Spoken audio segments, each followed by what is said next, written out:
everyone. I am Karen, owner and operator of Infinity Aid Counseling and Behavioral Health Services. I am a clinical therapist, counselor, and a spiritual coach.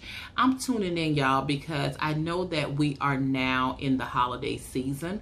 And a lot of times when we get to this time of the year, it can get a little tough for people who have lost a loved one. So for those of you who have lost a loved one, especially if this is the first holiday season without that loved one, I just want you to be encouraged. Like, it gets tough.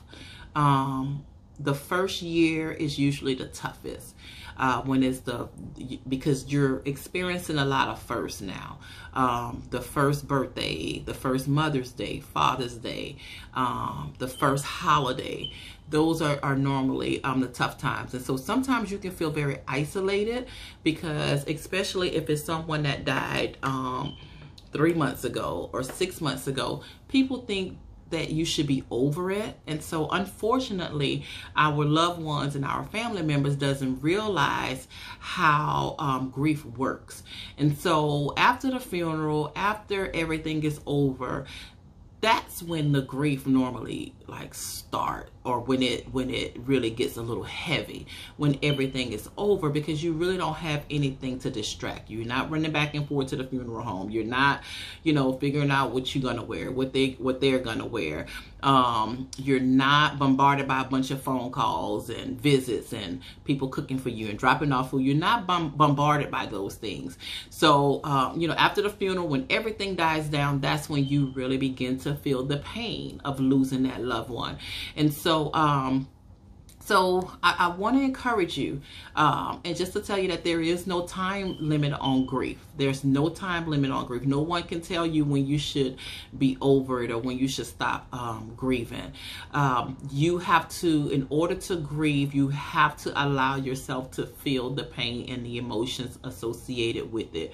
You don't want to sweep it under the carpet. You don't want to try to avoid it. And grief is different. Grief is funny because with grief, in order to get through it, you have to feel the pain. You have to allow yourself to cry. You have to, you go through all the different stages. You go through feeling you're in denial. Then you may go through a stage where you're feeling angry, and then you start trying to bargain. What could I have done differently?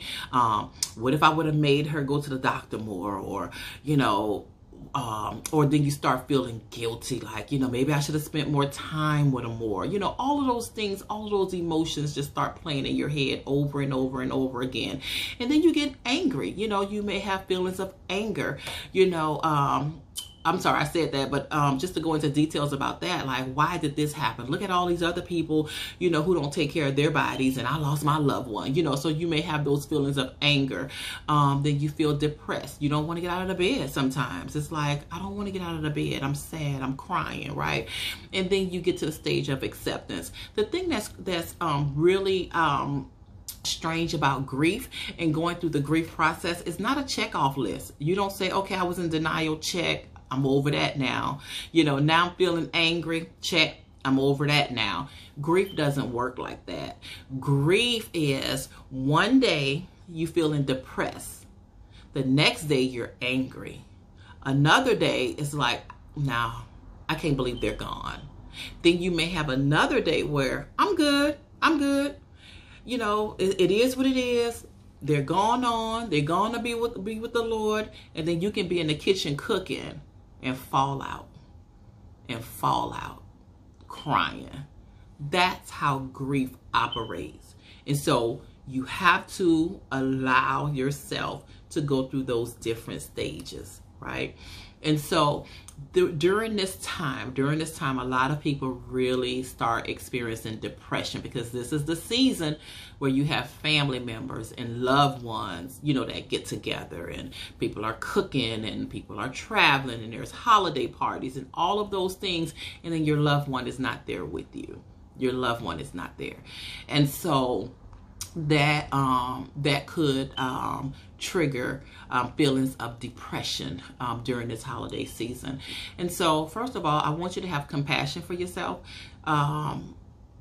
don't be hard on yourself because you're feeling sad, or because you have an unrealistic expectation, like, oh, I should be over this by now, why am I still crying? Or other people have placed the unrealistic expectation on you. No, reject that. Allow yourself to feel sad if you're sad. Cry if you need to cry. Now, if you feel like you are crying and so much to where you cannot even function, give yourself 20 minutes. Set your time where okay, look, I'm gonna just be sad about this for 20 minutes, and then try to start distracting yourself after that time. So if you get to that point, but if you're just cooking and you're crying and that's fine. But if you find like you're hysterical and just really cannot function, you probably need to start, give yourself, set a time, like, okay, this is the time I'm gonna set aside, and I'm just gonna think about this and be sad, and then I need to get up and I need to wipe my face, and I need to distract myself and do something. Okay. Also, if it becomes even unbearable, in a sense, if you need to talk to someone, I'm available. You can talk to me. I offer face-to-face visit and virtual therapy sessions. There's also a lot of other therapists. You can go to Psychology Today. Psychology Today is very easy. You can just plug in what you're looking for, in a therapist, and a list of therapists will show up, right? And so find someone to talk to, because what you don't want to happen is for you to go so deep into sadness, into depression, to where it's hard for you to come out of it. Okay, so I encourage you to talk to someone if this is a little bit overwhelming, especially at this time of the year. It doesn't mean I don't want you to have a stigma. Don't place no stigma on yourself. Oh, I'm crazy, I'm this. No, you're sad. You miss your loved one, and it's hard for you to adjust to the fact that they're no longer here with you. So have compassion for yourself. Have compassion for yourself. And again, unfortunately, family members, sometimes they're not the best people to talk to, because they don't understand the grief process and how it works. So anyway, I love y'all. Just wanted to reach out, y'all, and just for you to know that you are not alone. You're not alone. I don't want you to feel, like you're in despair, especially during this time of the year. You're not alone. And my heart goes out to you. I'm sending y'all love, peace, and blessings. And for all of you that may be grieving or going through, I am definitely going to have you, in my prayers, along with sending you so much love and so much peace. I love y'all. Enjoy your weekend. Happy Friday. Peace. Bye.